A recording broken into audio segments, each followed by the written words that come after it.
2003-жылдары bir бейтартип кыз апасы Куран окуп жаткандыгына карабастан музыканын дауышын катуу чыгарып угуп үйдө апасына жолтоо болуп, апасы дауышын азайтып алуусун сураган учурда ага кыжыртангандыктан барып апасы окуп жаткан Куран китепти алып тебелеп тепсе жыртып ыргыткандыгы үчүн Кудайдын каарына калып, маймыл сыяктуу бир макулукка айлангандыгы тууралуу DVD дисктер таркаган.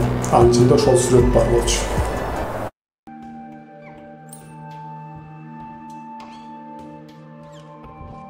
Ошол сүрөт сиз дагы эстедиңиз окшойт балким.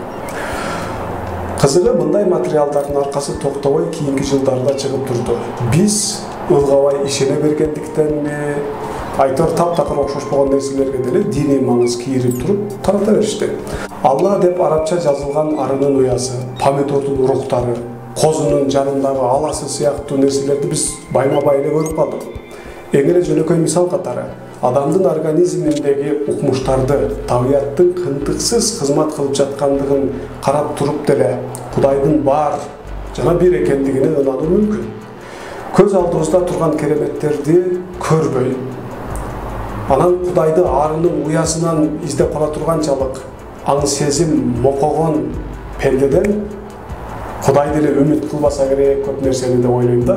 Кыскасы ошол адамды коркутуп, үркүтүп, жүрөгүн түшүрүп, намаз окутуп жиберүү аркылуу максат муратка жетүүнү Кудай пландабаса керек деп ойлойм. Келиңиздер, өзгөчө жаш балдардын диний аң сезиминин калыптануусунда 7 өлчөп бир кеселе. Мындай коркунучтуу, эч кандай илимий негизи жок түшүнүктөрдү балдардан оолак туталы. Кудайды коркуунун эмес, сүйүүнүн булаң катары кароо туура болот. Эң башкысы, бардык жаатта болгондой эле, диний жаатта да жазылгандын, айтылгандын баары туура боло бербейт экендигин эске түйө жүрөлү.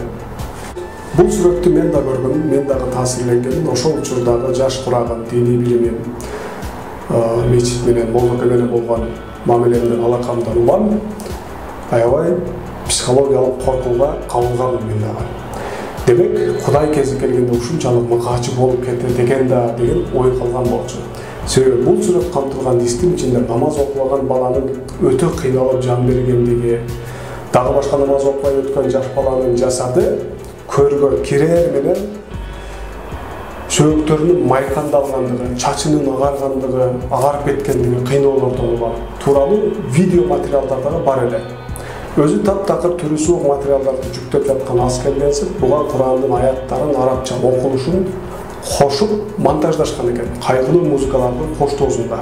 Кийин теологиялык билимим тереңдеген сайын мындай окуялардын таптакыр динге, исламга тиешеси болбогондугун түшүнүп жете баштадым.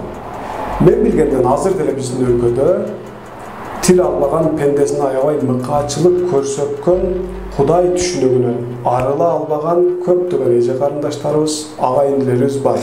Балким аларга пайдасы тийип калат деп бул темада ой бөлүшүп жатам. Анығында эмне үчүн намаз окубаган же Куран китепти тепсеген адамга мынча каардуу мамиле кылган Кудай? Элдин акысын жеп какшаткандарга анчалык каарын көргөзбөйт анда деген суроо дагы маанилүү. Анығында Куранда мусулманга намаз окууну буйруганчалык башка бирөөнүн акысын жебөөнү, башка бирөөнүн акысына аяр мамиле кылууну да буйруган.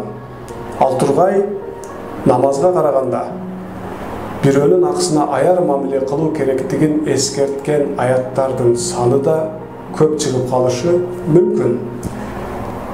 Чыныгы Куранды тепсегендер мына ушулар эле го. Эми окуянын чоо жайы жөнүндө сөз кылалы. Айтылуу сүрөтчү австралиялык искусство чебери Патриция Пиччинини тарабынан жасалган айкел болуп чыкты. Эч кандай диний маани маңызы жок, реалдуу андай бир макулук да жок. Кыскасы адамдык ардагына шайкеш келбеген мамилелерге кабыл берсе, биоэтика сакталбаса, барып адамдын тукуму да мутацияга учурап кетиши мүмкүн. Андыктан ушулар тууралуу ой жүгүртүп, акыл калчап адамга карата жасалып жаткан жырткыч мамилелерге каршы азыртан чара көрөлү, азыртан булардын алдын алалы деген маанини берүү максатында 2003 жылы The Leather Landscape деген аталыштагы көргөзмөгө чыгарган экен Австралияда. Аны мусулман аламы калың катмарды коркутуп болсо да намаз окутуп ийгенге колдонуп салган экен. Мунун натыйжасында пайда болгон Кудай түшүнүгүнүн азырга чейин кишинин аң сезимин уулап келгендигине, мындан кийин да уулай беришине, натыйжада кишинин эркин ой жүгүртүүдөн кол жууп калуусуна ким жооп берет?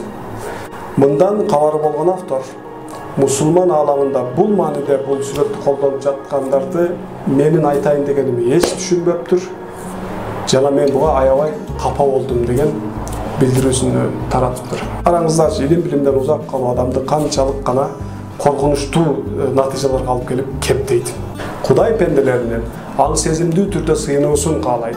Эч бир учурда андан кандайдыр бир жырткыч жаныбардан корккон сыяктуу коркуубузду каалабайт. Коркууга таянган мамилени такыр каалабайт, талап кылбайт. Андыктан мындай жомокой икаяга таянган окуялардан коркпоңуздар, жүрөгүңүздөр түшпөсүн. Кудай мыкаачы зат эмес, илим билимге таянган, талданган диний материалдарга гана изилдеп көрүп гана ишенүүгө чакырат элем. Аман болуңуздар.